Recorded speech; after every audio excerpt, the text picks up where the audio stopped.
All right, welcome. It's been a while since I've done a live show on my channel. To Underground Catholicism, I had the pleasure of having Father Joseph Suaidan on.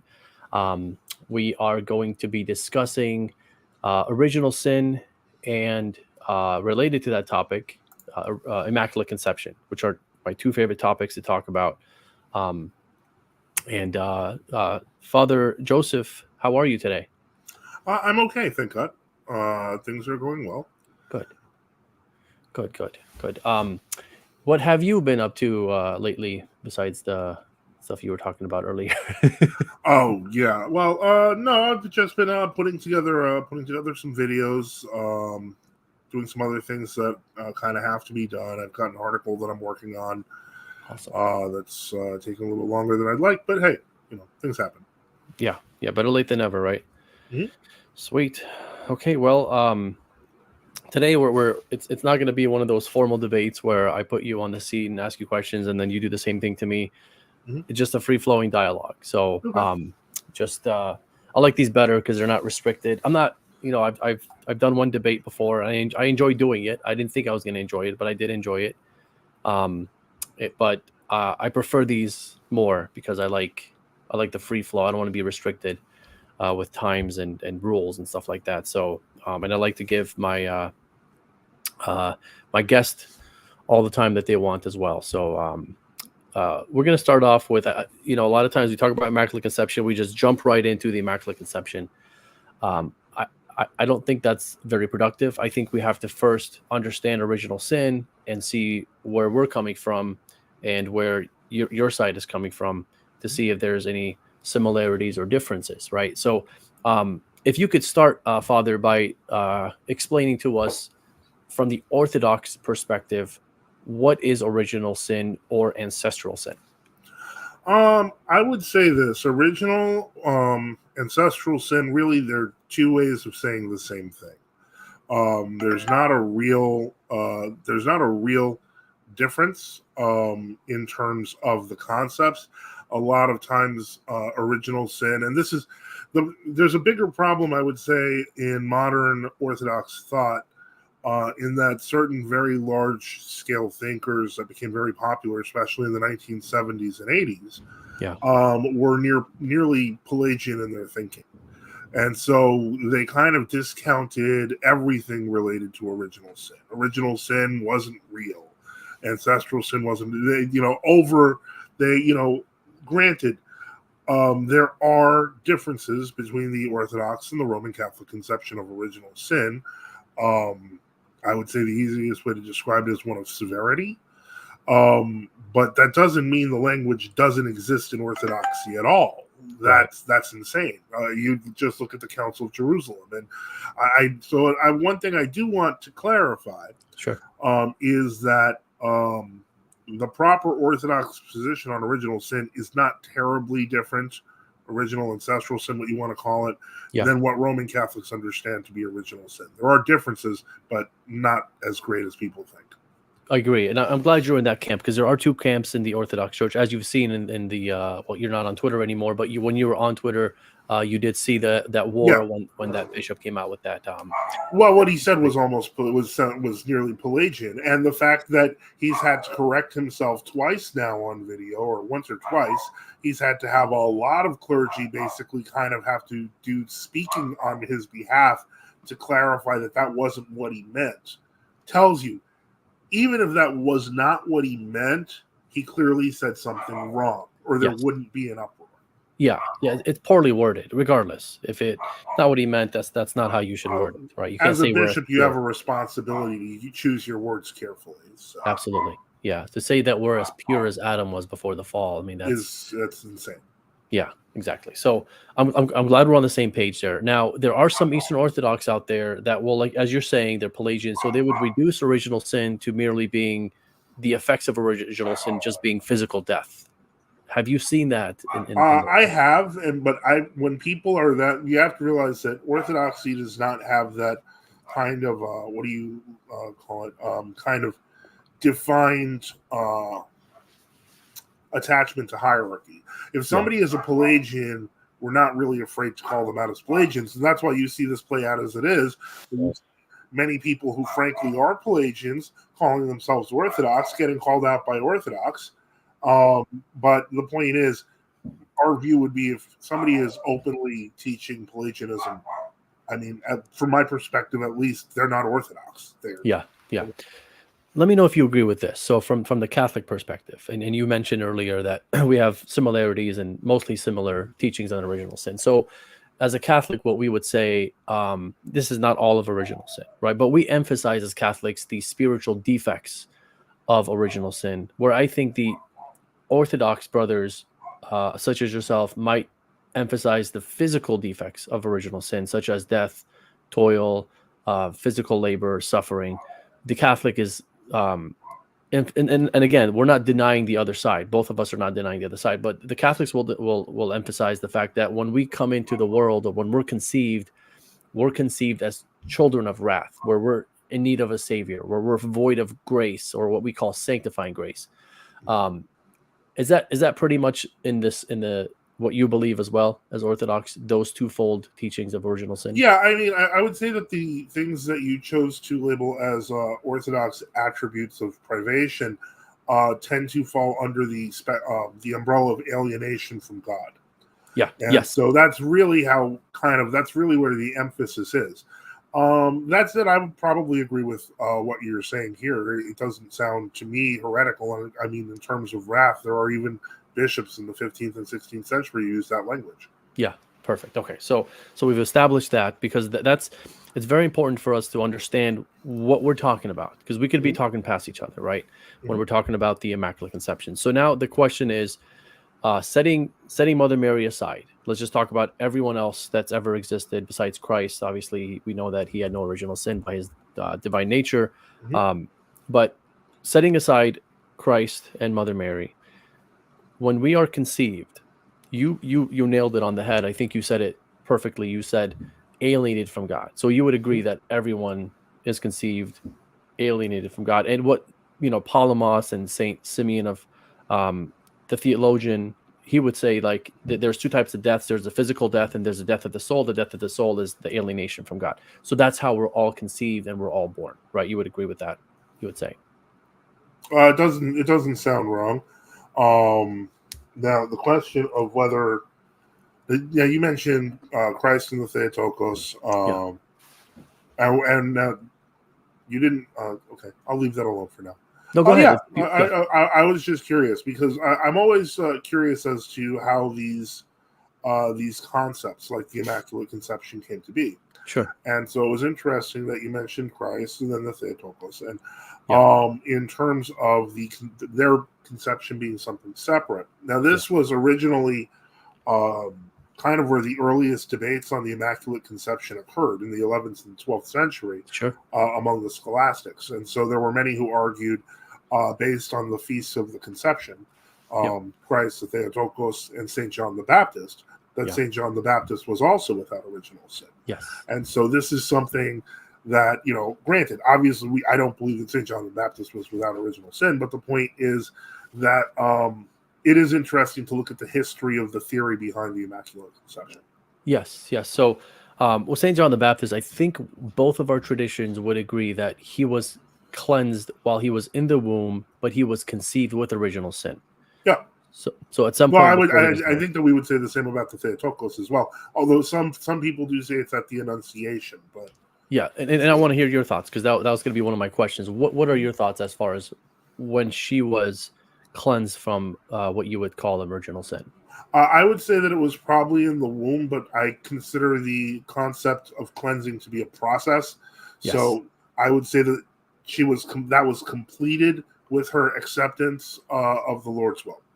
So it began, she had to be in other words, she didn't have original sin because she had to be a proper vessel.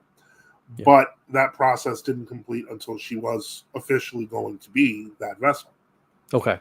So let's go back to her at the moment of her conception, or if you want to say from the moment of her conception, because when we say at, it sounds like it was completed at that moment. But when we say from, it begins there. So let's use the word from the moment of her conception. would you say that she was conceived also alienated from God? Yeah, she was conceived through sexual activity. Okay, so when she was conceived, all those titles that we described earlier, so she was a child of wrath, she was conceived void of grace, and then she was void of God in her soul. She was Yeah. just okay. So is that a common Eastern Orthodox teaching, or is that are there opinions on it? I'd say that the use of the child of wrath language is not common among Eastern Orthodox to begin with. It's where you get into kind of it's if that's the standard teaching for humanity, Yeah, then yes, it's still applied to it. it would apply to her. Now, what about the terms? I know this is more of a Western term, but it is scriptural from Genesis 3:15 when Saint Augustine would say something like under the dominion of the devil, where someone is born under the dominion of the devil, and all that means Or the is dominion of sin, yeah. exactly dominion of sin, dominion of death, and all the Yeah, things no. that the devil. Well, St. Augustine wasn't wrong on a lot of these things. I think that, unfortunately, I'd have to say that Pelagian current that Yeah, kind of gained vogue in World Orthodoxy in the 1970s and 80s was also very anti-Augustinian, and I think that yeah. a lot of what they say about St. Augustine, frankly, they don't give him enough credit for. So no, I don't think he's wrong on that. I think that that's language other fathers use as well. I'm glad you said that, Father, because that I agree with you at 100%. Because when I read Augustine and his idea of original sin, it goes well with. I mean, it's almost like Palamas is teaching the same thing when I read Yeah, Palamas. they're not the and Saint Gregory Palamas knew of Augustine and quoted him occasionally. Yes, exactly. So that's, and then you have the Synod of Jerusalem who pretty much agrees with that too. So 1672. Mhm. yep. And you go back to Carthage and Orange and all those that were accepted in Trullo. They say that original sin is we're born into sin, right? They call it Yeah. sin, Now, right? keep in mind, Orange is not accepted in Trullo, to my knowledge, but it is still considered a valid and Sure, Orthodox council. It's that's just it okay. was a Western council that wasn't, Yeah, and it was the mind of the Western fathers, right? Where yeah. the school of, again, Augustine, but we're saying it's the school of both East and West. I did a show. My first show I've ever done on my channel was Immaculate Conception, Original Sin, and stuff like that. And I only quoted Eastern fathers. I didn't even go into any Western fathers.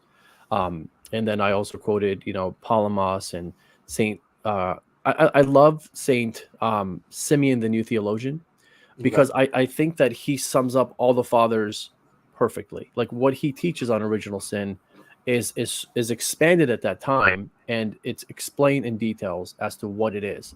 So that's why I like to use him. Now, going back to Mother Mary. So at her conception, would you say that there's anything unique about her conception? Because I know there's some teaching in the East Orthodox about about her parents having dispassion when they came together. Yeah, I mean, well, they were old, so to Yeah, some degree, I mean, if you're looking for the fire of passion there, yeah, it is natural to say it's dispassionate. It was two old people. yeah.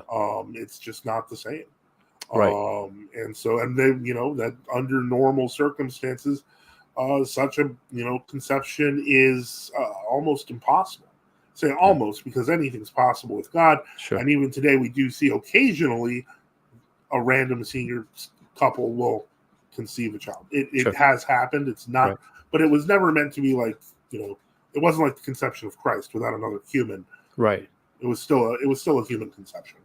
But in addition to them being old, would you say that the tradition is that it was dispassionate because of their holiness, because they were righteous? I would think I mean they were chosen for the task. Yes. Right. So that that's a given. Yeah. Um, excuse Um, me. no, go ahead. Go ahead. No, I burped. Oh no, it's okay. Okay, so back to Mother Mary. So there are some that I've seen in the. So I had. Are you familiar with Father John Ramsey? Mildly. We've spoken occasionally over the Facebook, and Okay, yeah. But I don't really know him. He's a nice guy from what I can see. he's a very nice guy. Yeah. So I had him on discussing this very topic, and it sounded like to me, and he's not the only one. I've seen Eastern Orthodox teach the same thing. So they say that there is something unique about Mary's conception. Oh, Yeah. her parents' conception, right? Not Mary's conception as Christ, but her being conceived. There's something. Yeah, well, I'd say that. I mean, from my perspective, the entire conception, birth, childhood, etc. of the Theotokos is unique. Yeah. There are fathers who do hold to a position very similar to saying that she was conceived in a special way, conceived in all purity. I've seen that, and that you do see that occasionally, especially in Russian fathers of the 17th and 18th century. Yeah. So, I mean, for me to say that I know better than them would be a little it would be dishonest on my part. Okay, so and I just want to read something real quick from the Catholic Encyclopedia as to what we mean by Immaculate Conception, because a lot of times from the Eastern Orthodox perspective, they're thinking we're saying that she's that she had all the privileges that Adam and Eve had before the fall. So, but that's not what we're saying. And here, let me read it. Well, there are Catholics who do say that. And those are in the smaller circle. I don't think those are the majority.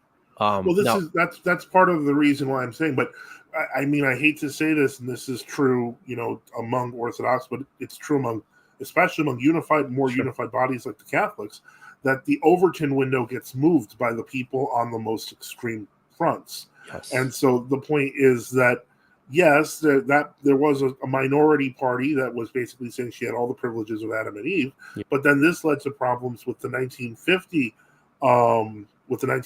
dogma of the Assumption being promulgated, because the universal tradition was that Our Lady of the Theotokos died. Yeah. But there's that faction again saying, "Oh no, it doesn't actually say that in the dogma, so I guess she didn't." So they believe that functionally she didn't die. She literally they look at it like she took a nap, and that's in complete opposition to the entire tradition of the church. Yeah. So it has effects. I believe she died, and I think the majority of the theologians would say she died, even before and after 1950. There are those small minority that you mentioned. Now, but I don't think anybody goes as far as saying she had all the privileges of Adam and Eve, because no one says that she never suffered, right? No one says that she never got sick. Like, those are privileges still that Adam and Eve enjoyed before the fall.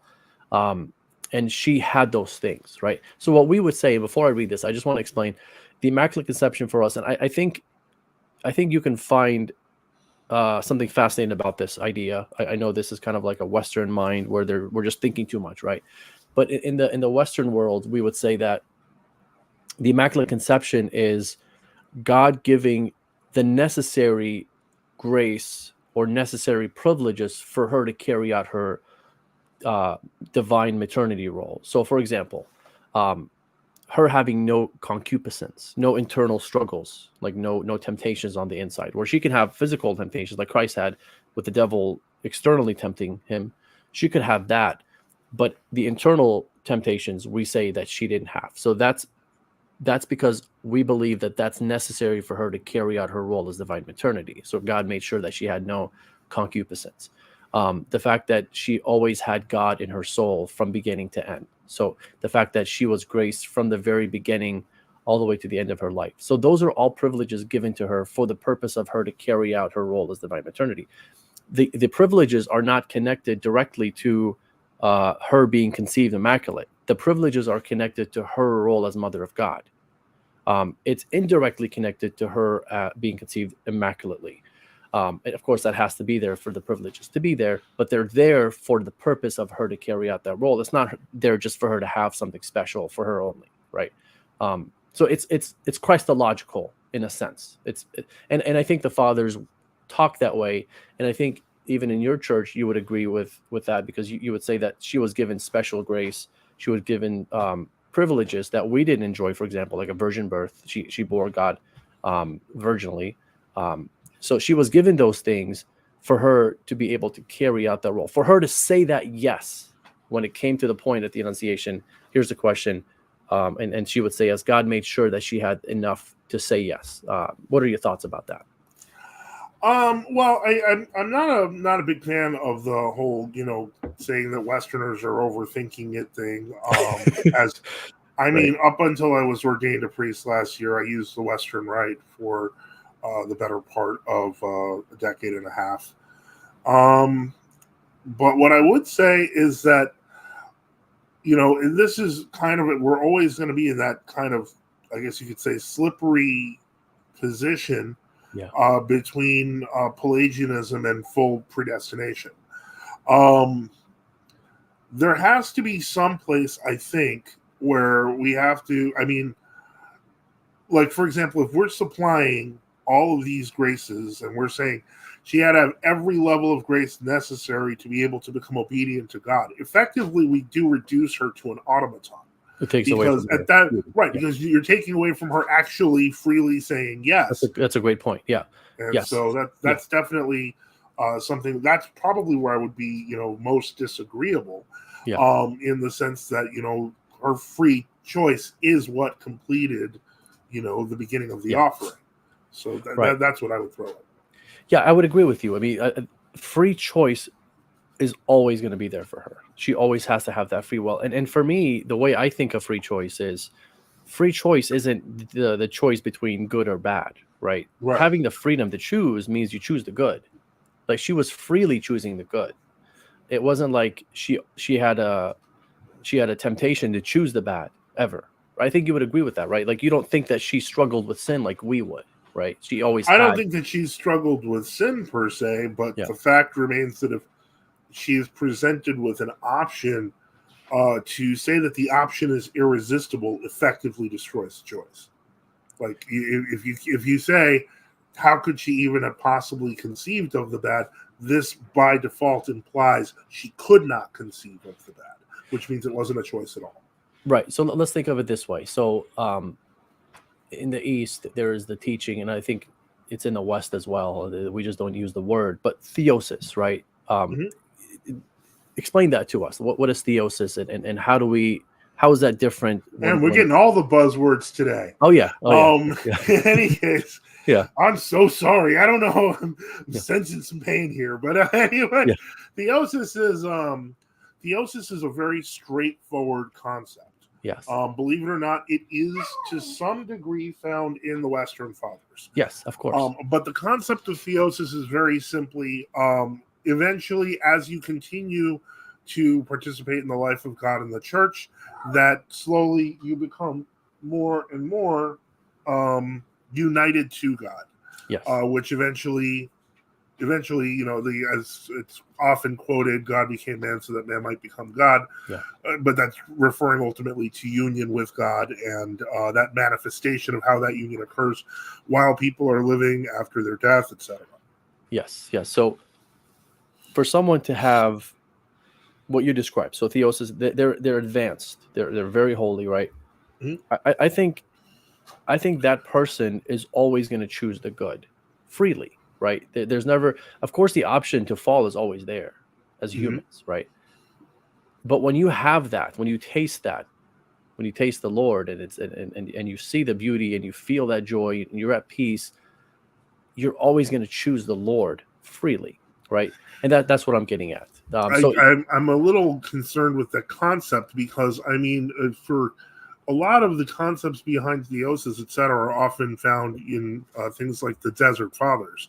Yeah. But the problem is that in those same Desert Fathers, we see examples of people falling. We see examples of people being misled by demons. Of course. And the point is, so somebody who understands theosis would still want to work out their salvation with fear and trembling because they'd have that knowledge that they could lose it.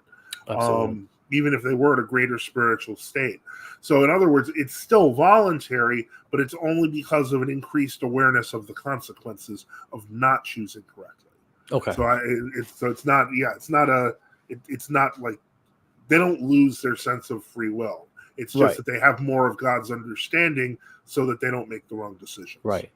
Now, what about in heaven? Like, do we continue to grow in holiness in heaven, right? It's not something like just because you're in heaven now, that's where you stop growing in holiness, right? Would you say that? There's multiple mansions as mentioned in the gospel. So I would say that I don't know that it's constantly eternal progression. Yeah. I think, time you will, do more, in the service of God over time. But I'm not dead, so I don't know how that translates. Right. But what I'm getting with that is when we're in heaven, we still have freedom, right? But that's what I'm saying. Freedom Oh, isn't. yeah, no, I think that once you die, once your death occurs, that's kind of your fundamental stance has kind of been determined. I Like, I so I so you agree. can't you can't get out of heaven or hell. No, you can't. No, you can't. But that's my point, right? My point is you still have the freedom not to choose bad, but you still have free will. Free will Yeah, doesn't on mean Earth. like free will.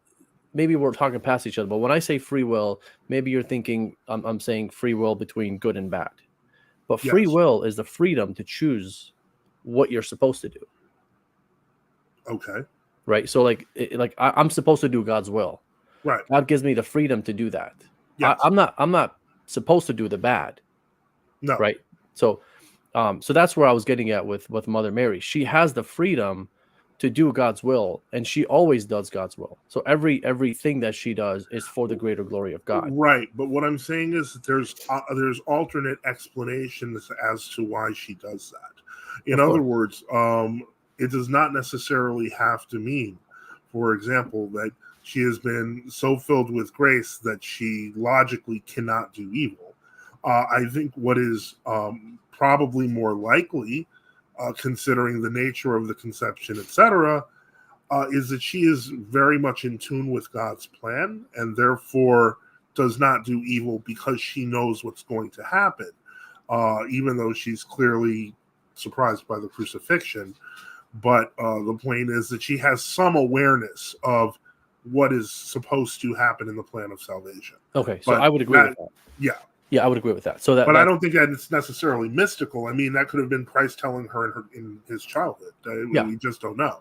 Right. I think the way you just articulated that's perfect. So I would. That's why I'm saying I think we're saying the same thing, but we're talking. I'm not saying because she was given grace that it was impossible for her to fall. Right. I'm not. Well, I'm we never saying want to go there because then that's full predestination. exactly. You're right. So that's not There what I'm is no talking. free will. Right. I'm saying she was so holy that she was given the grace, and she was always going to choose God from the beginning to end. She's always going to choose God because she's so holy. Right. So it's freedom of choice. She has the freedom of choice to choose God, and she does. When the angel came to her, she could have said no. Right. She could have. She could have said no. Right. But I mean, think about it. If you're a very pious, but still, fairly young female, and you're told you're going to conceive the Messiah, yeah. who everyone had talked about, from childhood as being the savior of Israel. Right. That's a pretty heavy burden to lay on someone. So the choice was quite grave. It was not an easy choice by any means. Yeah, I can't imagine. Right. I mean, absolutely. So that's one thing that we don't put in our minds. Like she's this 13, 14-year-old girl, and an angel comes to her saying, you're about to conceive the Son of God, yes or no? Like that's crazy, right? You don't hear that every day. So yeah, she was consecrated to the temple, so she's like a virgin that was planning on staying that way for forever, and then yes, exactly. Yeah. Now I do, before I forget, I do want to read that section. It's a quick one or two sentences of the about Encyclopedia. Yeah, Catholic Encyclopedia about what we mean by Immaculate Conception. So because it'll tell you what we mean, it'll tell you what we don't mean. So this is from the New Advent site. Yes. So newadvent.org. Yeah, I have it up. You have it up. Okay. You see where it says was preserved exempt from all stain of original sin. It's in big letters, and then it interprets. Yeah. Okay. Yeah. This is the breakdown of the dogma. Yes. So here's what it says. It says in interpretation of was preserved exempt from all stain of original sin. What does that mean? And here's how it words it. It says the formal active essence of original sin was not removed from her soul as it is removed from others by baptism. So that makes sense. Like we have original sin, we get baptized, it gets removed. For her, it was excluded. It never was in her soul. Simultaneously with the exclusion of sin, the state of original sanctity, innocence, and justice, as opposed to original sin, was conferred upon her, by which gift every stain and fault all depraved emotions, passions, and debilities essentially pertaining to original sin were excluded. But, and this is where some folks in the East don't understand what we're saying, but she was not made exempt from the temporal penalties of Adam, from sorrow, bodily infirmities, and death. So in other words, she was only given the spiritual privileges that Adam and Eve enjoyed, not the physical ones, because the physical ones would not help her in her holiness. It would not help her in making, in fact, it would actually help her more if she suffered, right? Because suffering can bring us closer to God. It would help her more if she died, because that's an imitation of her son, right? She's imitating her son in his death. Not, of course, not. We're not saying that she died for the world, but it's still an imitation of her son, and the fact that she physically died. So we have a twofold thing going on. We have the physical, temporal penalties of Adam, and then we have the spiritual defects. Okay. She was made exempt from the spiritual defects. What are your thoughts on that? If you can touch on that from the Eastern Orthodox perspective. Well, from what looking at this particular text, it's very interesting. It's the breakdown of the papal. I think what is the name of that dogma? Ineffabilis Deus. Ineffabilis Deus. Yeah, there we go. And basically, it has presuppositions that, of course, we have to question. So in other words, like, I can agree with the description as you give it, but the phrasing is still was preserved exempt from all stain of original sin, and we have to follow that up with what it says after, by a singular privilege and grace granted by God in view of the merits of Jesus Christ, the Savior of the human race. This is not language where we're talking about preparation for the coming of the Savior.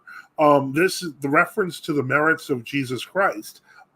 It's a can of worms that I'm sure you've probably not wanted to. You probably don't want to open up, because that's where we get into the whole question of the treasury of merits, the merits of the saints, indulgences, etc. So the point is, the language in that is still so loaded that for us it's uncomfortable to. I would freely admit that there were fathers who taught that Mary was conceived pure. No problem. But it's all the layers. All the layers that unfortunately do exist and make it kind of create an impasse, because from your church's perspective, they're infallible. So they can't be wrong. Sure. But unfortunately, since we try not to get so definitive, and I've noticed it more lately, a lot, it's so strange. It's so strange. I grew up a Roman Catholic, and I was taught there were two infallible statements. One's on the Assumption and the Immaculate Conception. Oh yeah, I've heard of that too. But I've met way too many modern Roman Catholic apologists who say, oh no, there's way more infallible statements and way more infallible dogmas. And that's a little terrifying. Because it tells me that even a basic concept has been lost when it comes to the concept of infallibility. No, I understand what you're saying, but if you can break it down, Father, because this is why we're having this conversation, and this is why I don't like debates, because I want to dialogue. I want to understand the other side, right? And I'm not an ecumenist. I'm just a realist. I want to know what really we believe, what you believe. So if you could, okay, so let me say this. What I just read, if you take out the Latinizations of it, right? So, and I'm going to just simplify it. Basically, what it's summarizing it as is that this woman was always in communion with God from beginning of her life all the way to the end. She always had grace from the beginning of her life to the end, and she had the Holy Spirit with her from the beginning to the end. That's what we're trying to say when we say Immaculate Conception. We're trying to say that she was never under the dominion of the devil, because we don't want her to have anything to do with sin.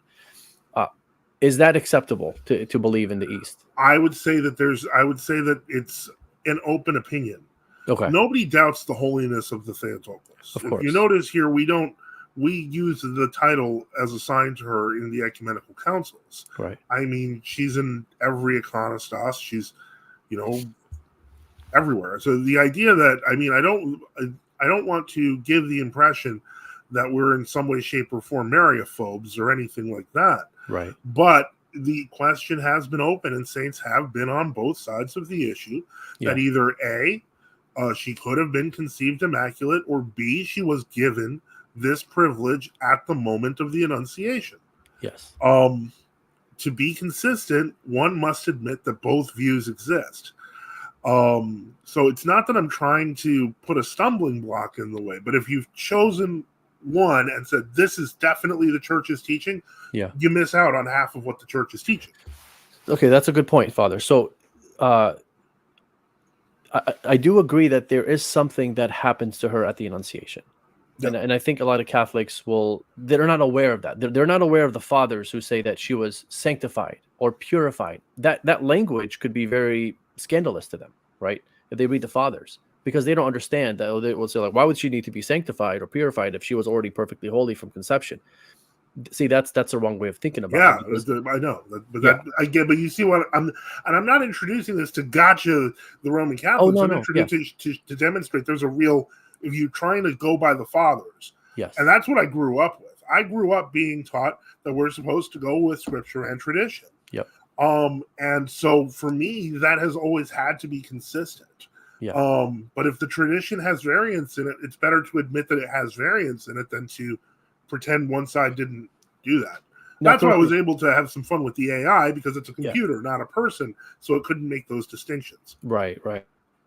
So, correct me if I'm wrong, but let me know if you agree with this. So, and I think you would agree with this. I don't think the fathers that say that her conception was pure versus the fathers that say she was purified at the Annunciation, I don't think they're contradicting, because you have St. John Damascene, where he says both, right? He says that her conception was pure, and then he also says that she was purified at the Annunciation.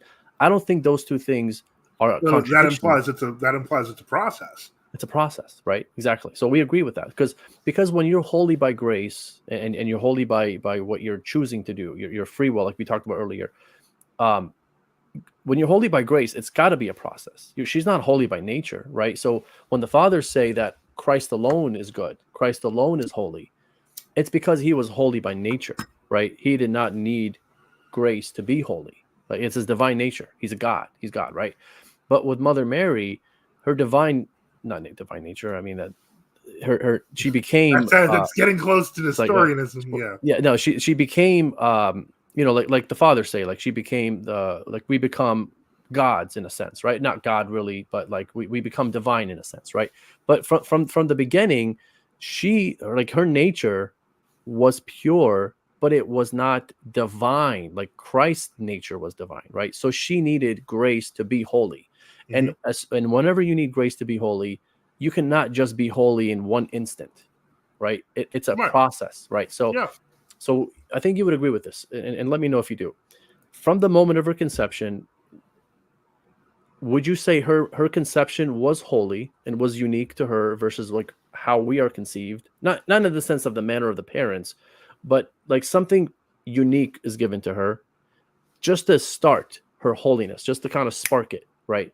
And then it doesn't stop there. And then at the Annunciation, she receives what some fathers make it seem like at the Annunciation, she is receiving the grace and the holiness that we would receive almost like we're in heaven. Like it's almost like the eschaton, right? She's receiving that final purification. And of course, it's not literal, but they have a point. They're saying these things, and there's a point that she becomes more holy at the Annunciation. Whereas before she was holy, before the Annunciation, and then we get to the Annunciation, and now this woman is even more holy, right? Would you agree with that, or is there any issues that you would take with that? I don't think I would take an issue with that per se. I just think that what we are missing there is that you have a beginning and an end, a completion to the process. Yes. And I'm not even against that kind of conception. Yes. The big problem that you have, though, is again the wording of the dogma, because the dogma does not say what we're saying. It just doesn't. Like if we take out all the explanatory notes and read it, it's literally the opposite of what we're saying right now. Yes. No, I as far as the way the dogma is worded, I think, God willing, if the East and West ever united by God's miracle and God's grace, if we ever united, I don't think the East would use the terminology that the West is using. right? I think they would use, and here's what my opinion is, and let me know if I'm off here.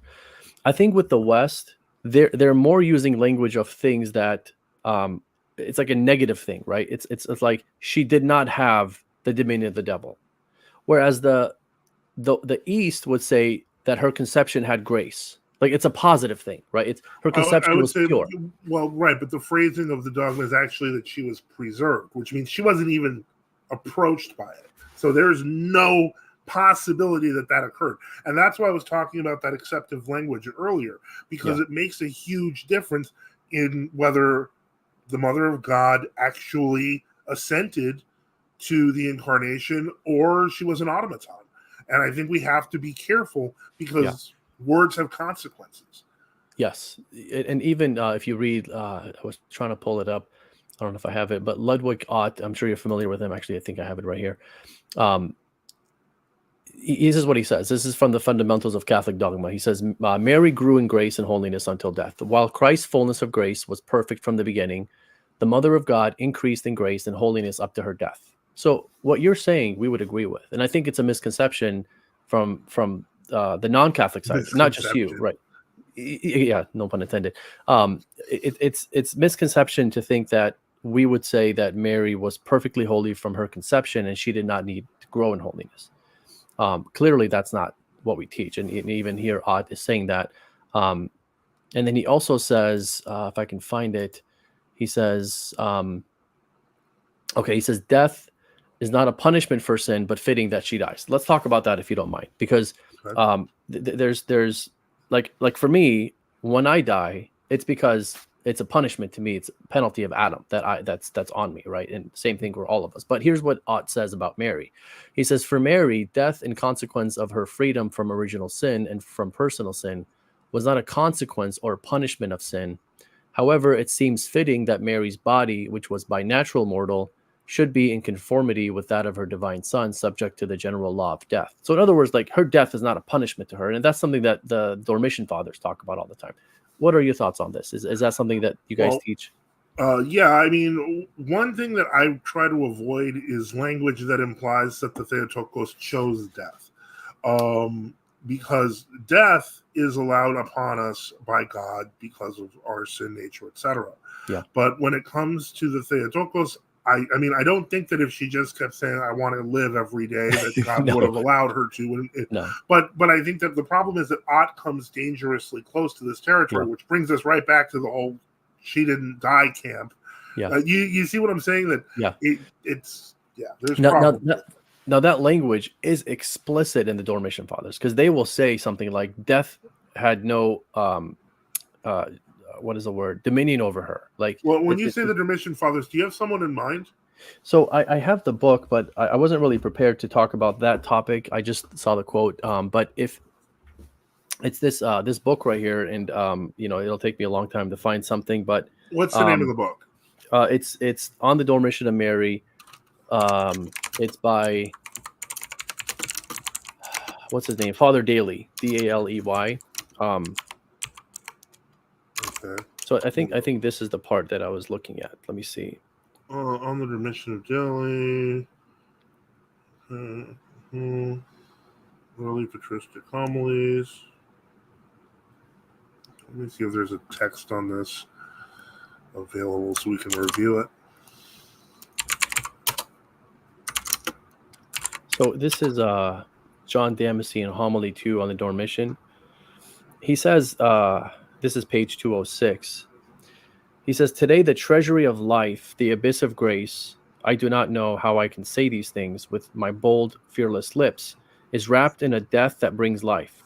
Undaunted, she draws near to death, having given... Here, I can put it up on the screen. Oh, perfect. Okay, good. Give me just a moment. What page is that? 206. Okay. And it's paragraph number 206. All right, let me share my screen and I'll put it right up. See, what I like to do is I always go back to the fathers when possible. So if we have it handy, and Father, I'm not here trying to prove that she wouldn't die. Yeah, it's like it's just I'm saying the language is there from the All fathers, right. and I think that's why Odd is using. Yeah, Well, go let's ahead. okay. All right. So how do So I do this? where were we? Do I hit at the stage? I've never done this Yeah, before. at the stage. Okay, perfect. Okay, so the part where it says today the treasury of life. Okay. All right. So here we go. Let's see here. Today, the treasury of life, the abyss of grace. I do not know how I can say these things when my bold, fearless lips is wrapped in a death that brings life. Undaunted, she draws near to death, having to birth to death's destroyer. If one may call her departure from the world, so full of holiness and life, a death at all. For how could she, so brimmed with true life over all, ever become subject to death's power? Still, she yields to the law established by her son, and as a daughter of the old Adam, she undergoes the ancestral trial, since giving her son, life itself did not refuse it. But as the mother of the living God, it's also right that she should be brought into his presence. For if God was concerned lest the first human being reach out his hand and take from the tree of life and eat and live forever, how can she, who has received the life that knows no beginning or ending, the life free from the boundaries of both birth and death, not live herself for endless ages? Then it says, long ago, God punished the ancestors of this mortal race who had gorged themselves on the strong drink of disobedience and had made their eyes of their heart drowsy with the wine of sin, weighing down their eyelids with sinful self-indulgence until they fell asleep in death. He banished them from the Garden of Eden and drove them away. But now Mary has shaken off all assaults of passion and has planted again the shoot of obedience to God our Father, introducing life anew for all her race. Shall not paradise receive her? Shall not heaven open its gates wide with joy? Surely it will. Eve once lent her ear to the message of the serpent and allowed herself to hear the enemy's advice, her senses all enchanted by the deceiving charms of counterfeit pleasure. She received the sentence of grief and sorrow, undergoing the pangs of childbirth, the judgment with Adam, of death and imprisonment in the depths of Hades. But Mary, the truly all-blessed one, lent her ear to the word of God and was filled with the energy of the Spirit. She bore the Father's good pleasure in her womb, at the angel's word, and without sensual passion or contact, conceived the very person of God the Word, who fills all things. She brought him into the world without suffering the pains that adhere to our nature, for she was wholly united with God. How shall death consume her? How shall the realm of death receive her? How shall corruption dare to assault that body once filled with life? These things do not belong to her. They are all foreign to the body and soul of the one who bore God. Death saw her and was afraid, for he had assaulted her son, but had learned from his defeat and grown wise from the experience. For her, the gloomy path down to the underworld remains untrodden. A straight, gentle, easy path to heaven is opened for her. For if Christ, whose life and truth has said, "Where I am, there will be my servant also," is it not even more certain that his mother will abide with him? She bore him before she knew suffering. Her passing from life too must be free from suffering. The death of sinners is burdensome, but since in her the sting of death, which is sin, was quelled, shall we say that the end of life was anything but the beginning of a better life, one that will know no end? Precious, truly, is the death of the saints of the Lord God of hosts, and precious above all the rest is the passing of the Mother of God. Yeah. So it's a very nice text. It's very beautiful, right? And so yeah. this Oh, is, yeah, absolutely. It's poetic, right? So it's not like, hey, literally she could have chosen not, like you're saying, like it's not like she could have chosen to say, I want to live forever. It's not like that, right? Well, it was impossible, right? But that's exactly the point of the Dormition, is because she, in her virtues as the Theotokos, she lived a holy enough life that normal human death no longer befit her, which is why God took her body up when she fell asleep. Yes. So, yeah, I mean, the things tie together just fine. Yeah. But, again, there's, there's Father Boniface. Hey there. So, yeah, that's something that I would say I would agree with. I mean, I think St. John is stating the Orthodox teaching very clearly here. And I think it's just St. John's point is, since she bore life in her womb, how could she be dominated by death? That's his point. I don't think he's saying, because she was immaculately conceived, therefore this is applying to her. I think it's more of a connection with having Christ in her womb, like so united to God physically. Like she was physically united to God. No one has ever had that. No creature has ever had that type of unity with God. It's unique to her. And so because of that, death has no reign over her, right? Well, she also has the next 30 years with God too. So exactly. So I mean, this is great, and I'm glad we're talking, because there are some some folks out there, and again, you're saying it's open, right? So as an Eastern Orthodox, you can hold to the fact that Mary had a pure conception, right? That's not You heresy. Like you're can, saying, yeah. some It's saints, not heresy by itself, no. right? Okay, To say that her conception was sinless is allowed. To say what's said in the dogma is not.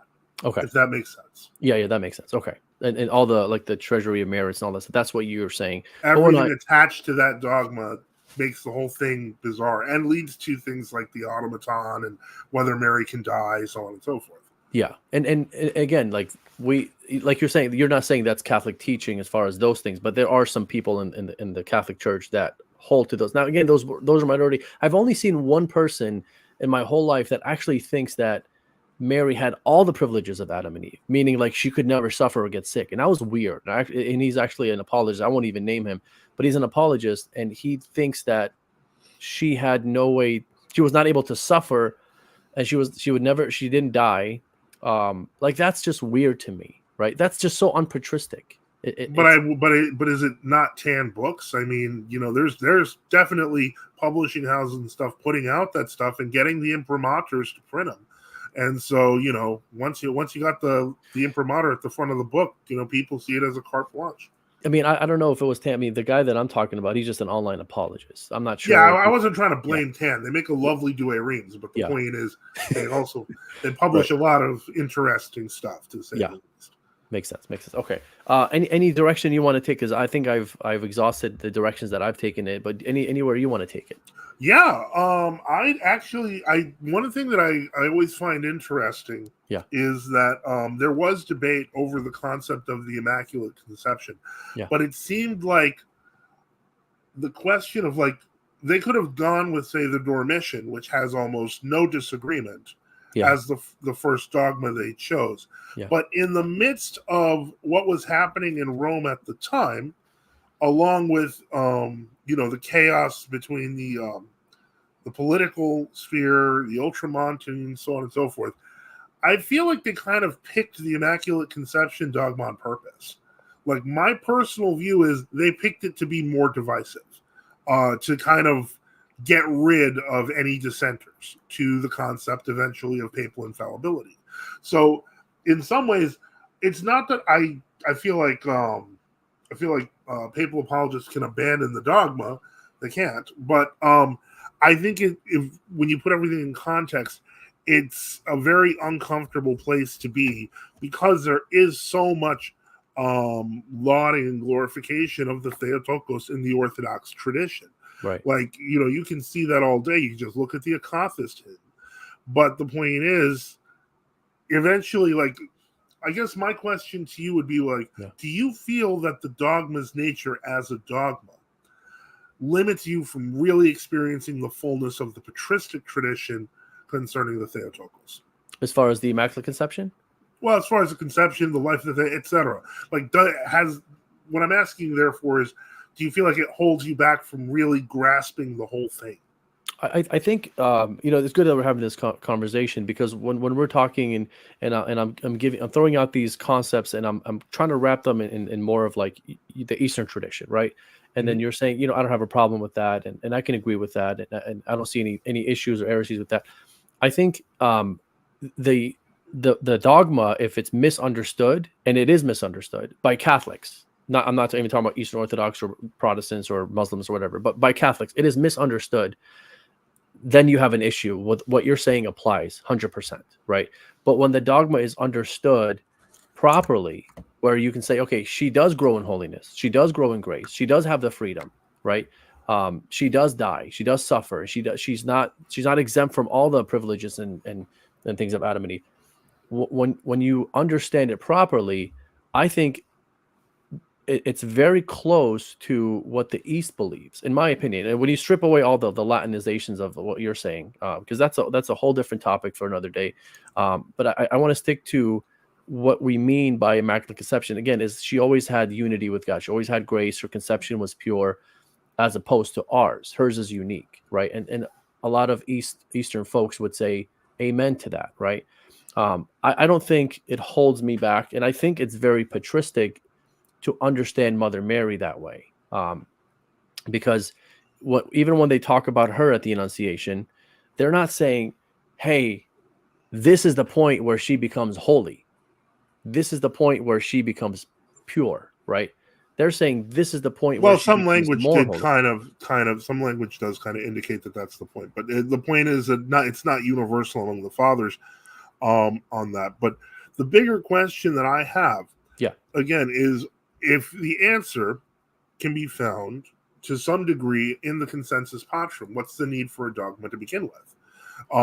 This is, I think, where and it gets uncomfortable because it always comes back down to the concept of the papacy. Papacy. Okay, so let me touch on that if you don't mind. So yeah, sure. The way the dogma came about, it wasn't the Pope who just decided to declare this dogma. It didn't come from the Pope. No, there were a number of parties involved. It was chaotic.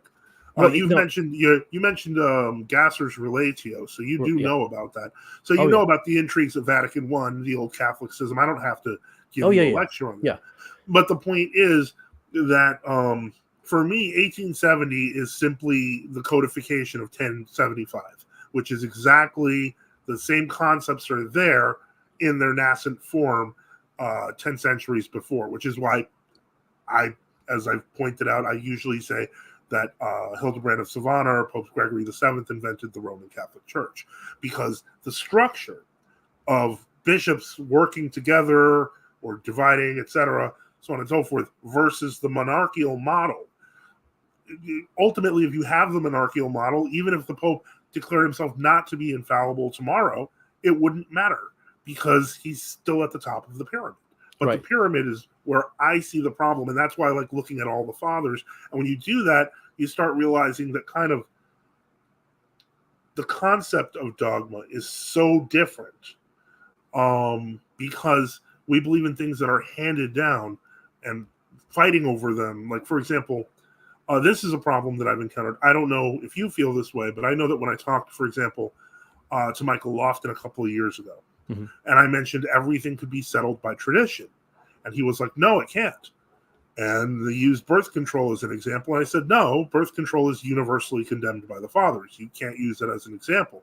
And then he brought up something about St. Justin Martyr and claimed he was what did he claim he was? Some kind of some kind of early heretic. But I was like, that's ridiculous, and no, that's not acceptable. Yeah. But the point is that when you look at the faith and the dogmas of the church as handed down through consensus, the concept doesn't make sense of the dogma of the Immaculate Conception. And that's where I think we're really running into all these problems, is just because of that. So let me touch on that, because so where I was going with this is, as far as the way the dogma came about, let's forget the debates in the 12th century, 11th century, all that stuff. Let's just go straight. Right, 18th century, 19th century, Yeah, let's go straight there. Okay, so this is the way the dogma came about. It wasn't just like the Pope saying, hey, I want to pump my chest and I want to declare something so everyone sees that I can do it. No, the ultramontanists pushed for a lot of that. No, it was not obviously just him. No, it wasn't him at all. Like, it had nothing to do with, like, he didn't even, like, it wasn't even in his mind. So the way it came about, and this is you can see this from history. I've done shows on this. I've shown sources on this. Is the lay people stood up and had a petition to the Pope. The lay people all over the world. It was I don't know how many signatures they got, hundreds of thousands of signatures or millions. I don't know how many. They countless amount saying, Pope, declare this as a dogma.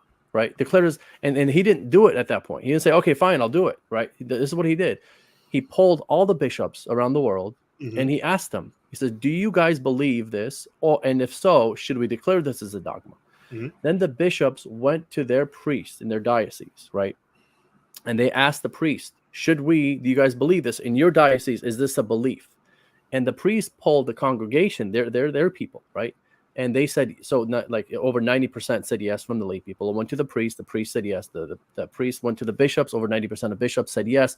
And then it went to the Pope, and he got the data that everyone everywhere is believing in this. So if everyone believes in something, and at all, like, if it's something that's believed universally, like it's believed in Rome, it's believed in Australia, it's believed in Iraq, or wherever, right, then it must be something that is a teaching that comes from the fathers, and it comes from Christ, right? Because it's universal. Then then he declared it. So it was a collegial act, right? Just because it's papal infallibility doesn't mean it's the Pope that just kind of like ignores what the church thinks or what the church says and says, I'm going to decide this. No, it's not. That's not how it happened. So I don't think it was more of like, Well, I don't think it was. but that actually makes it a little more problematic, if I can explain a little bit. Please do. And what I mean by that is, if we go to that article in the Catholic Encyclopedia, one reason I am a big fan of the old Catholic Encyclopedia is because it was written by American Catholics who often were extremely critical of their church's teachings at the time, right, and would list, for frankly, uncomfortable facts. I mean, if we go down to the section where it says the controversy, mostly it's talking about the Feast of the Conception itself. But it does get into the debates between Duns Scotus, the Franciscans, the Dominicans. Oh, yeah. That this was confused, very confused, up to the 15th century. And even when we talk about the adoption of the feast, we're talking about the adoption of the Feast of the Conception of the Virgin, not the Immaculate Conception, which isn't really settled until around the 16th century. But my point is, what I'm getting at here is that that's what I mean by kind of the faith kind of got decided as opposed to just accepting what was previously there. And a lot of this is the product of scholasticism. Rather than referring back to the fathers, they kind of started adopting reason as the primary driver of what is the doctrine of the faith. And that's we see the results. So yeah, it's very possible. Yeah. And I don't know. The history you're describing sounds a lot more like the history of the Assumption than of the Immaculate Conception. The same. Both. Yeah, both. It was the same thing. So that's how the Immaculate Conception happened. But then they use the same thing with the Assumption. They're doing this today, right? There's people that are petitioning the new for mediatrix of all graces. I know it comes from the late. But that goes back to that whole Overton window, how the zealot few can lead in a direction that may change things completely. But then that leads to other problems. And this sounds unrelated, but again, it comes back to that whole top-down sort of thing. Yeah. Who's the patron saint of the Eucharist? That's Pius the Ninth, is it, or Pius the 10th? Pius the 10th. I have to look it up. Is it Definitely, it's Pius the 10th. It's the one who changed the order. And I don't know, are you familiar with that? Because that was a controversy that occurred a little after the Immaculate Conception thing, which led to a huge break. But he basically Pope. They referred to him as the patron saint of the Eucharist because he decided children should receive the Eucharist as early as possible. Yeah. Which is actually our position because we give communion to babies, which is the right way to do it, in my opinion. That's the way. But he did it the wrong way. Yeah. Because there was a tradition that you'd have to be baptized and then chrismated or confirmed before communion. And so this led to such a shock that there were entire dioceses of the Roman Catholic Church in Asia that mass chrismated their kids just to avoid any confusion. Now, of course, most Roman Catholics think you get communion before confirmation. The whole thing's been kind of warped out of good wishes. So I'm a Chaldean, so I'm lucky. But I'm a Chaldean Catholic. Okay, so you got the chrismation early then. But I mean, I've heard horror stories of the Ruthenian, in many cases with Ruthenians, where if they went to Catholic school, they'd have to get confirmed at 13. They'd have to have their parents write, and the bishop would ignore it, and they just reconfirm them. Oh yeah. So the point is that there's a that's a problem in and of itself. And the worst part is the original Western tradition is the same thing, that you're supposed to chrismate first. Yeah. So we're getting into different things. Sorry, No, it's okay. But because I'd love to bring you on, and then we can just talk the papacy. So we can talk about that would be an interesting discussion because I got information for you. Yeah. I mean, it's and this is why I don't necessarily like to debate the papacy with the Eastern Orthodox, and I'll tell you why. It's because my understanding of the papacy is not your traditional apologetics understanding of like the Catholic apologetics, where it's like they make the Pope out to be this one-man show, right? And they try to prove that. I don't think that's how the papacy works, and I don't think that's how the early church worked. I don't think that's how the second Right. millennium church worked in the Catholic Church, right? Because we had councils in the second millennium, we had councils in the first millennium. There was never a time where in any millennium where the Pope stood up and just said, "I'm going to put my foot down, and this is the way it's going to be, and no one agrees with me. I don't care. My truth is my truth, and I'm going to declare it." Have you ever heard Pius IX? Traditio soyo. I am But no, tradition. what I'm talking about is papal infallibility, decreeing Right. something, right? So that's my interest, right? Because I Yeah. have shows on this. I have I've looked into the history of papal infallibility, what it is, how it's supposed to work, versus how if it works differently than it's supposed to, then it's sinful for the Pope to act that way. So it's actually sinful for the Pope to separate himself from the Church, and to just to put himself in a room and declare something as dogma without listening to the Church. I think you're going to be shocked if you study the investiture controversy a bit more carefully. Well, when we do a show, you can talk about that, and then we can discuss. Oh yeah, if you want to do that, yeah, we'd be glad to. Yeah, just let me know when. Yeah, we'll do a part 2 on this, because I think we're going away from the topic of Immaculate Conception, original sin. I mean, it's funny because I've done 2 parts. I mean, I've done 2 shows on my channel where there's multiple parts. It's Immaculate Conception, original sin, and then the papacy. So it would be kind of cool if you came on and we can talk about the papacy, as long as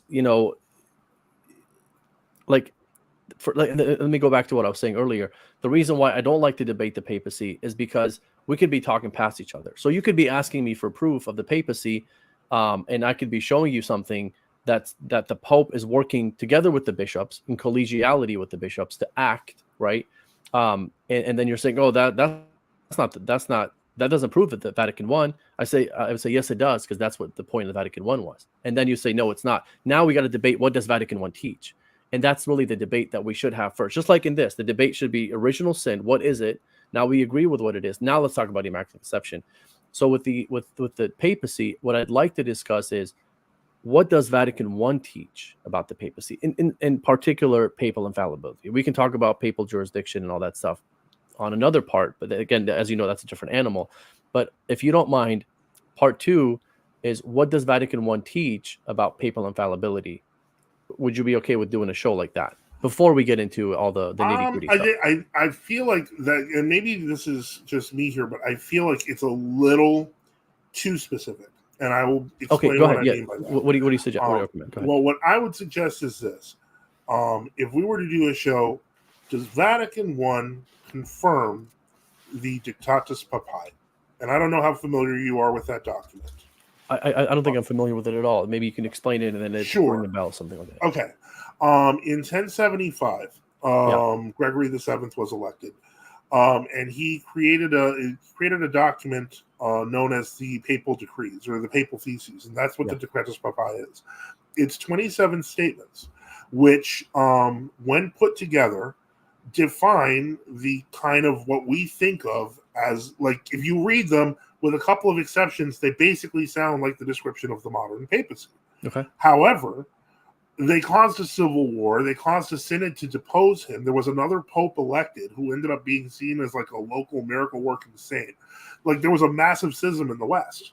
And a lot of the things we tend to think of in Roman Catholicism today, and I don't mean as an Eastern Catholic, but as in the Latin Church today, are things that developed there. Like, the celibacy, the priestly celibacy requirement began under Gregory VII.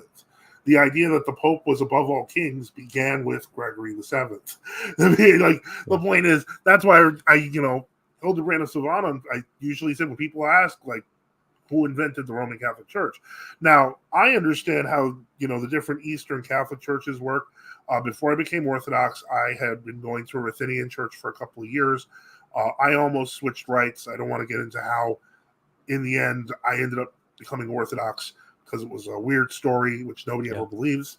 And so, but the point is that I understand where they came from. They were mostly, they were formerly parts of national churches that basically agreed to, usually, like, if you look at the union documents of each group, they were willing to accept this. They just had to accept the supremacy of the Pope, and they forgot about them. From their perspective, the Latin Church often had no real meaning except to, avoid a war. And so that's kind of like where many of them came from.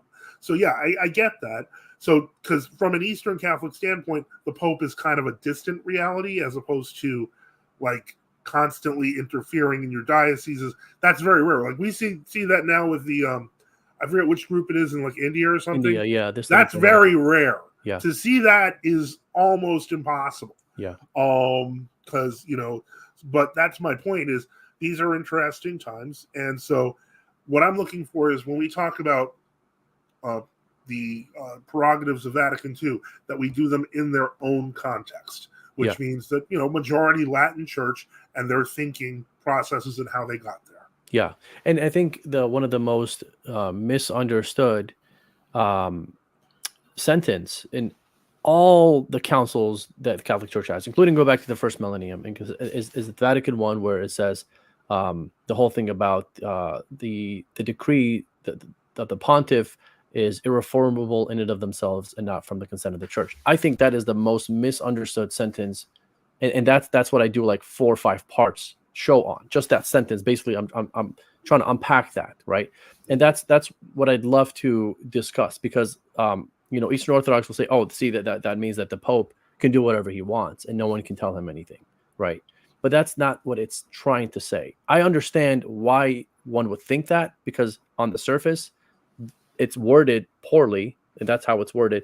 But if you look at the discussions in the background as to what it means, it takes a whole different view. And you don't have to do this, but you're more than welcome to like watch the shows I've done before we do a show together, because I think it's good to see like your I don't want to say opponent, because I think we're having a very nice discussion. I mean, one thing that I would point out is that what you're talking about in terms of those decrees of Vatican I, they did not mean as much as many. Unfortunately, even many Latin apologists will say that they did. Yeah. But that is not because of the fact that they were trying to be balanced. That was because of the fact that they were on the defense. Remember that, this was, I forget when exactly the rest of the papal states were lost, but it's not far from this time where, the Pope declared himself prisoner of the Vatican, so on and so forth. Like, this was like the maximum concession that they could possibly give to get the modern state of Italy off their back, for lack of a better word. Yeah, I mean, of course, there's always a political side to things, but there's so much of that in Vatican I. Right, of course there is. I mean, they're trying to destroy the heresy of it's losing my mind. I mean, modernism, not modernism. What's the other one? Where the local king has a say. Man, I've done shows on this. Caesaropapism? No, not that either. Man, I hope somebody types it in. Well, the chat. I personally, I mean, if you're talking about Symphonia, I completely agree with that concept. But that's, I think that is the ancient concept. No, not that. Man, what is though? It's a political term. It's a political movement. It's not so much a movement. It's a political movement that made its way into the church. It came from France. Man. Gallicanism. Gallicanism. Thank you, Father.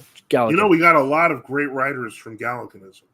I'm sure we do. Abigute, who became Father Vladimir and wrote the Papacy Schismatique, which became known as the Papacy in English. It's actually part of a 3-volume set. But he was originally a Gallican priest who got censured so badly by his bishop for his history of France, because it was as balanced as possible, that he ended up saying this is ridiculous, and he became Orthodox. J.J. Overbeck, who became kind of the founder of the modern Western right. Like these all tie back to that very period. So it's kind of interesting. Yeah, this is definitely something we should discuss, if not, even litigate to some degree. Sure. So we have some questions here. I think it's a good time to put a period on this and see what questions we have on here. There was a Father Boniface Arms. Yes. Am I saying Arms? Okay. Father Boniface. Hey. So he says you cannot use it. He's with us. He's our. Okay, sweet. Yeah, I know him. He's a nice guy. Oh, okay. So he says you cannot use the universal argument when the Roman Church claims universality when it is not. So you have a multitude of Roman Catholics who have been formed under their false universal umbrella. I think he's talking about when I was saying how a dogma was formed, the Immaculate Conception dogma was formed because everyone everywhere believed it. That's I think that's the point he's making. If I'm Right, not mistaken. probably because of stuff like the Gallicans, etc. That a lot of people didn't believe that. So, Yeah. but it became that itself became politicized. Right. And then he also says, because I think we were talking about the papacy from the Immaculate Conception, and I said, let's talk about that in a different show. He says, I Yeah. think it is hard to separate the Immaculate Conception from papal issues because they are intertwined in similar principles. Yes, it's hard, but it's still possible. I wasn't trying to focus on, the hierarchy and stuff. I was trying to focus on Mother Mary and what she, who she was and her holiness and stuff like that. That's the focus on the show. But we kind of went off tangent, which is okay because it's creating a part 2 of something that I'm sure folks would love to hear about. So that's going to be fun to talk about. Dioscor says, and I think this is a question to you. It's a 2-part, so I'll read it for you here. So if Father Joseph believes that his saints, like Palamas, etc., teach the abstract concept of the Immaculate Conception, then wouldn't that mean those who reject Palamas's words are falling into heresy, since the Lacernae Synod, which confirmed his writings and anathematized those who do not accept all of his teachings as in conformity with the divine sayings? What I think what he's asking here is then basically is if people, if St. Gregory Palamas wrote something positively towards what would be considered the Immaculate Conception, wouldn't that mean that people should take it seriously and would be in heresy if they didn't? I would agree with that. I think that that is part of the reason we have the whole anti-Augustine thing and the Paris school. Yeah. It's people thinking that the saints and fathers are subject to revision, which they're not. Yeah, like Saint, we talked about this on Twitter. Saint Dimitri, right? He explicitly, Saint Dimitri of Rostov. I did read that. I did read that text. Yeah. I got the impression that he was speaking in a more broader sense of the entire pregnancy, as opposed to specifically the conception. But he does mention it. But again, that he had a lot. Now he had a lot of unique ideas.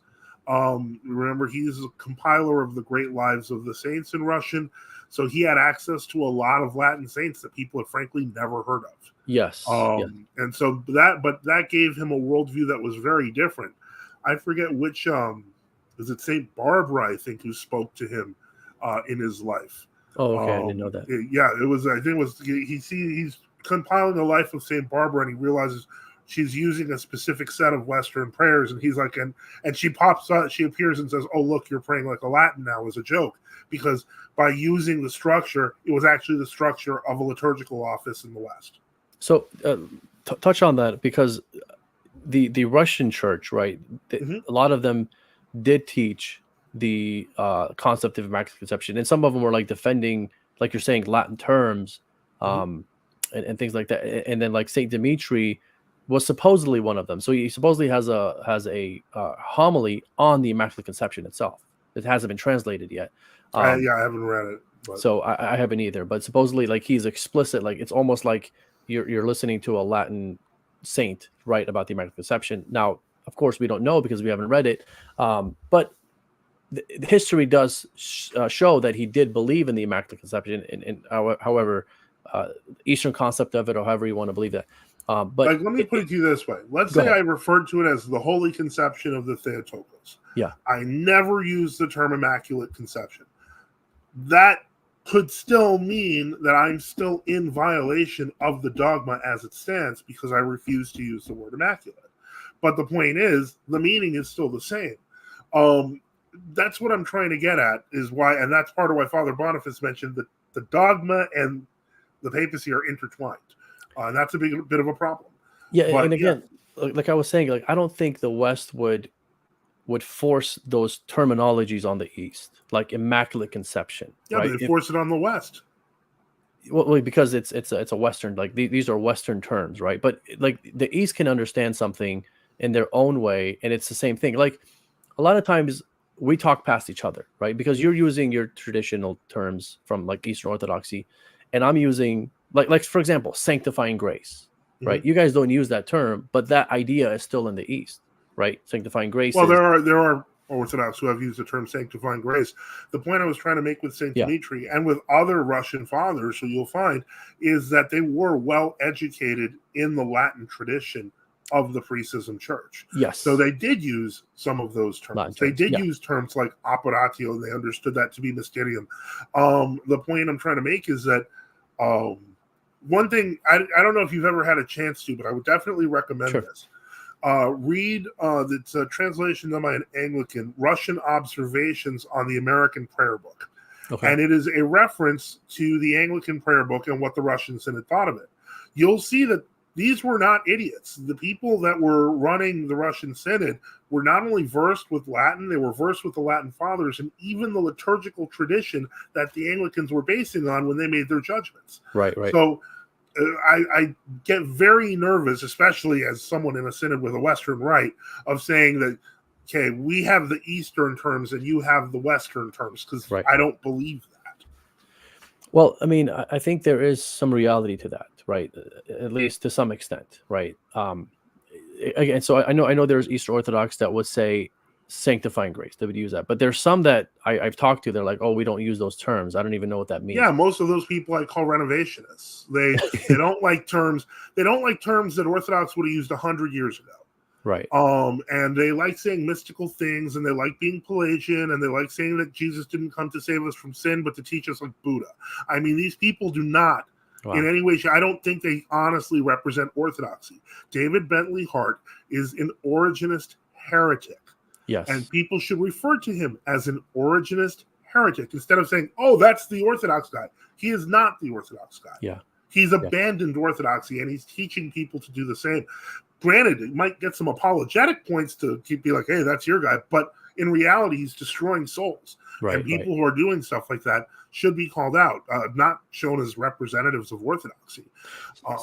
So if and I want to wrap this question in a bow and then throw it back and see what your thoughts are. So if Saint Dimitri is teaching Immaculate Conception and he's using Latin terms because he's influenced by Latin writers, like you're saying, well, he can speak Latin, write Latin, so on and so yeah. So if he is, and he's teaching that as a teaching, like that's what he believes.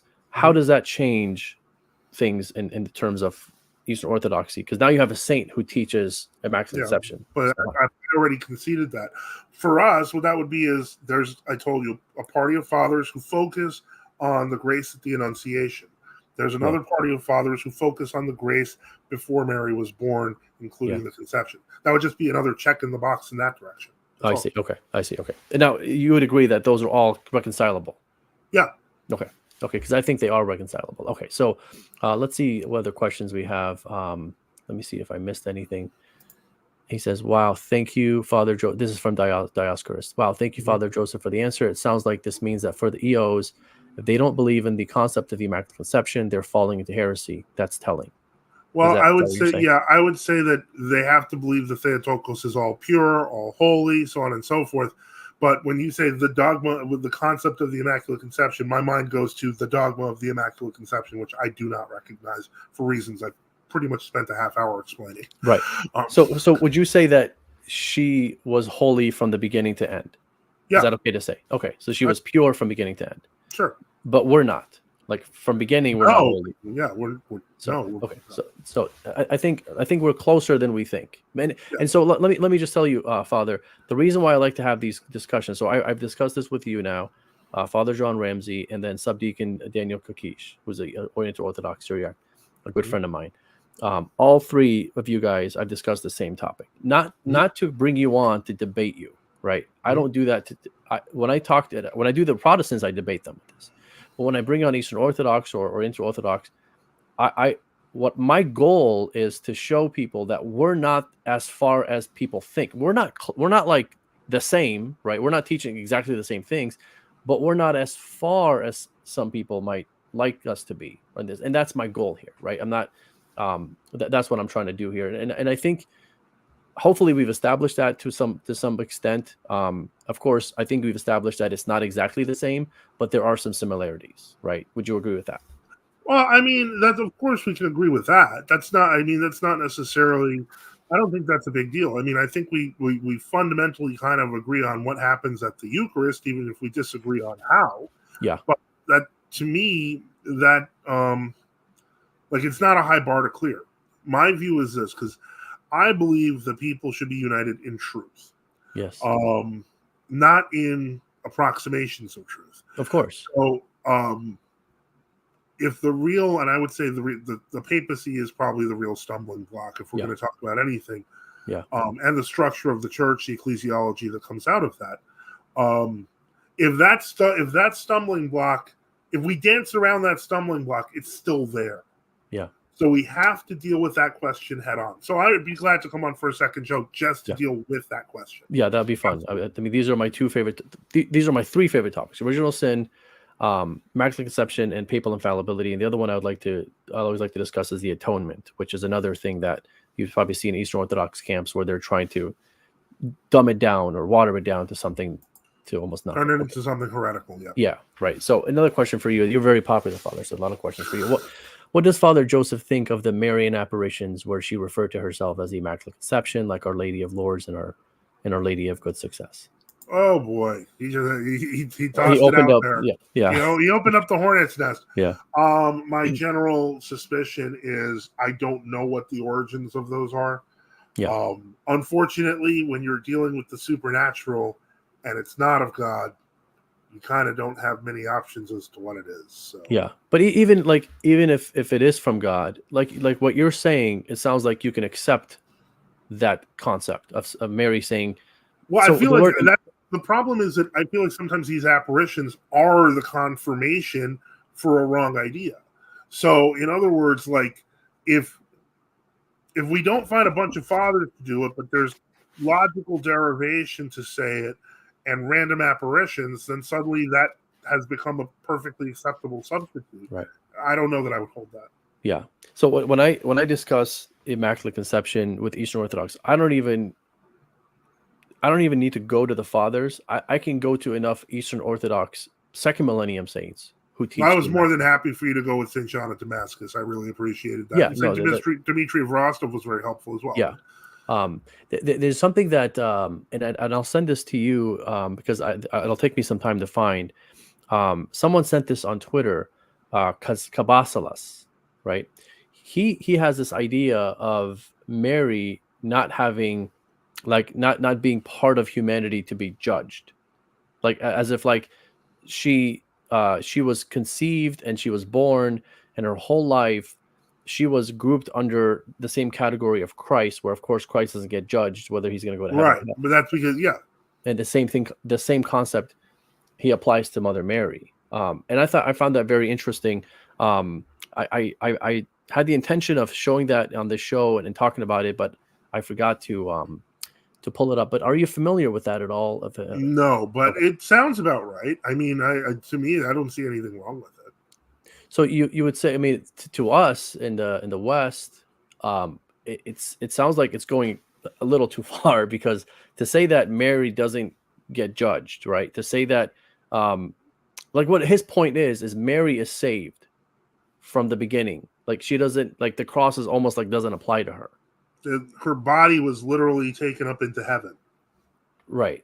So when we say that Mary was preserved from original sin, so we're saying like the cross saved her, but like it saved her differently from us. Like you've heard the analogy, like we fall into a pit and we get picked up, right? And the Immaculate Conception is before she falls, she's prevented from falling. It sounds like that's what he's saying, and if that's what he's saying, that's okay. As a Catholic, of course, I believe that. But you're wondering, how does that not jive with the definition? Like, how would an Orthodox not get that? That's pretty straightforward. The definition of the dogma, as we see it, if we can leave aside the merits question, all the other stuff, is a temporal event. It is an event that occurs inside time. Yes. What St. Milos Kabbasalis is talking about is the sum total of her life exempting her. It's not the same thing. Like one is a special power granted, and the other one is the sum total of the Theotokos' life. You know, there's a big difference. Okay. So that's how I would see it. Okay. Okay. And then we have another question. I think it's I don't know if it's a question. Wait, we already said that. Okay. So all the churches were unified in the beginning, East and West. It is what happened later down the road in history. Western Rite Orthodoxy is a bridge not only to Protestants but also to Romans. So I don't know anything about Western Orthodoxy or anything like that. But you said you were part of that Well, I was using the Western Rite. I still will use it on request. I don't have a problem with that if somebody asks for it. But Father Boniface does use the Western Rite in Florida. But I can sum that up real quick for you, because most people, when they think of Western Rite Orthodoxy in the United States, it's like, I hate to call it this, but it's discount store Catholicism and Anglicanism.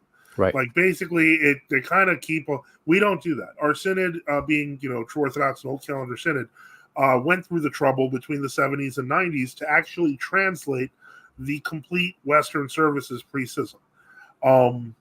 Like, it would shock people, and that's why so few people have seen them, to see how much is gone. Like, when they talk about, like, how the new Mass changed the Mass of all ages, like, the Tridentine Mass took out so much that was there that it was like their new Mass at that time, because it was completely different. It's like a skeleton of what it was. There's so much richness to it that if people accessed it, they'd be able to see, okay, now I understand what a Western Orthodox concept is.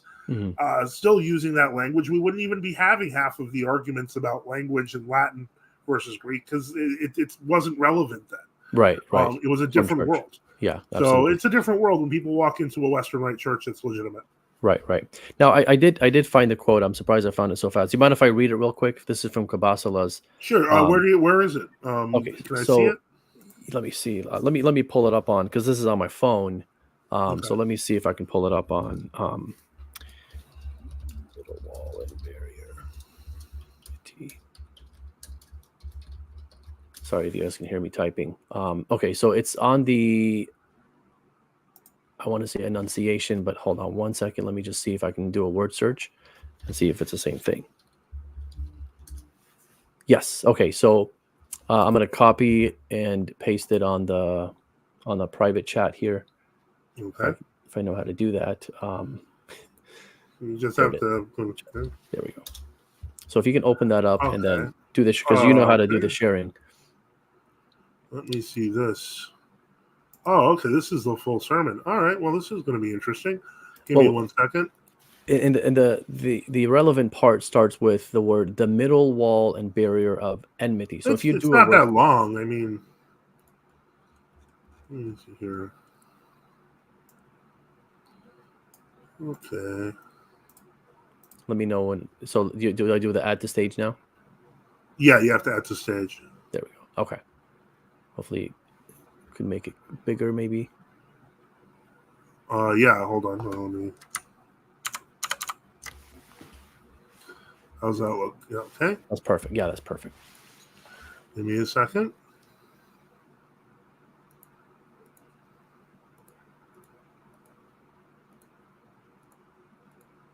Trying to find. There it is. All right. So what are we looking at here? It looks like it's a. Is this a sermon on the Annunciation, or what is it? Yeah.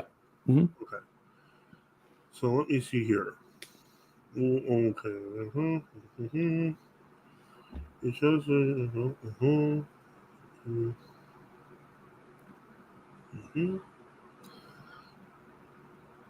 So it's the part where it says the middle wall and barrier of enmity. That's the part that I'm talking about. But feel free to read whatever part that. I don't know if you're familiar with the homily or not, but that's. I'm not. I'm reading it for the first time. It's very nice. Okay.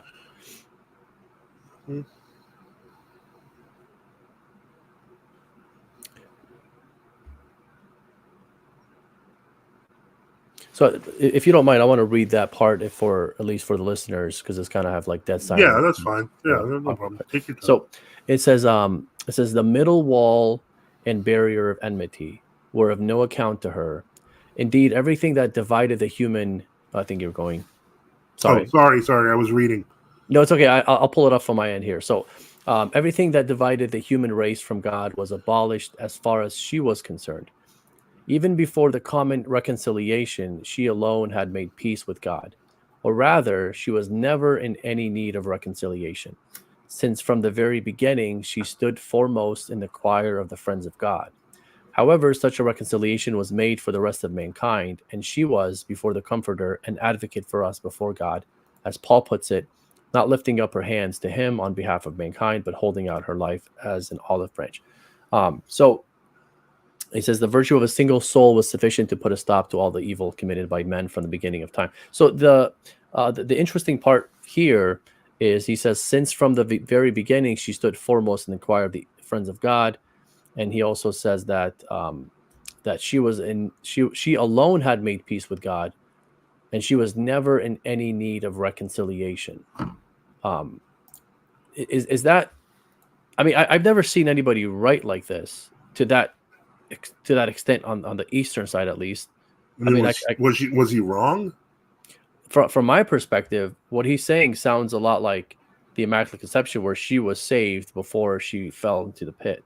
But that's why I want to know your opinion on that. Yeah, I mean, I feel like even using the term Immaculate Conception based on this description is limiting. I mean, he's saying so much more. Right, that's what I'm saying. Yeah, he's but further. That doesn't make it. It doesn't make like. I know the concept. You ever hear the phrase you can't be more Catholic than the Pope? Yeah. Like we do this on the regular. Yeah. Right. Yeah. So if you're gonna find loftier language in this, but this is a great sermon. Keep going. Yeah. Yeah. So I mean, folks can read this. I mean, it's a long sermon, but folks can read. This is the just put the link here on the Annunciation. Yeah, let me do that. I don't know if you're familiar with that website or not. You got it. Okay, sweet. I'm not familiar with it, okay. But it looks like a very complete sermon. So yeah, it's looking good. Yeah. I would recommend it. Sweet. All right. Well, I think it's the good time to put a period. Any plugs, Father? You wanna direct the? As always, you can go to our website nftu.net. Our channel NFTU True Orthodox News and Apologetics is being streamed there now. You can go to my Gab. I'm questioning whether we're going to have a Twitter again soon. Maybe, haven't decided yet. But ultimately, yeah, that's the easiest way to reach me. I'm pretty accessible most of the time, and can always reach me by email. Awesome. Well, thanks for being on, Father. This was a good conversation. It was pleasant, and it didn't get controversial, and we didn't fight and tear each other. That's for the next stream. That's for the next one. Yeah, we'll save that for the next one. So, and we'll talk off air, and then we can set up a time and date for that as well. So, anybody who's watching, thank you for watching. Don't forget to like, share, subscribe, blah, blah, blah. But everyone have a good night and God bless.